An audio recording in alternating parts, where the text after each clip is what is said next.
পশ্চিমবঙ্গের দুর্গাপুরে মেডিকেল কলেজে দ্বিতীয় বর্ষের ছাত্রীর গণধর্ষণ কাণ্ডে এবার দায় নিতে হবে মমতাকে। ক্যাম্পাসের বাইরে ধর্ষিত হয়েছেন মেডিকেল কলেজের পড়ুয়া, তাই রাজ্যের আইন শৃঙ্খলার বিষয়ে মমতাকে মনে করালেন সুকান্ত মজুমদার।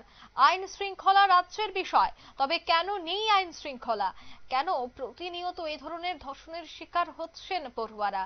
এইভাবে বিস্ফোরক হলেন আজ সুকান্ত মজুমদার এবং তিনি বললেন এই ধর্ষণ কাণ্ডের দায় মমতাকেই নিতে হবে। কি বললেন সুকান্ত মজুমদার, শোনাবো।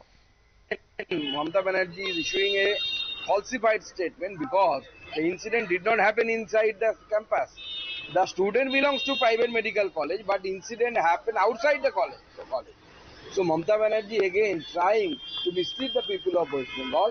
This is the total failure of administration. Why this kind of incidents are happening? Because the use of insensitive statement by the TMC leadership from the beginning of the rape incident when they came into the power. আপনারা শুনলেন সুকান্ত মজুমদারের বক্তব্য।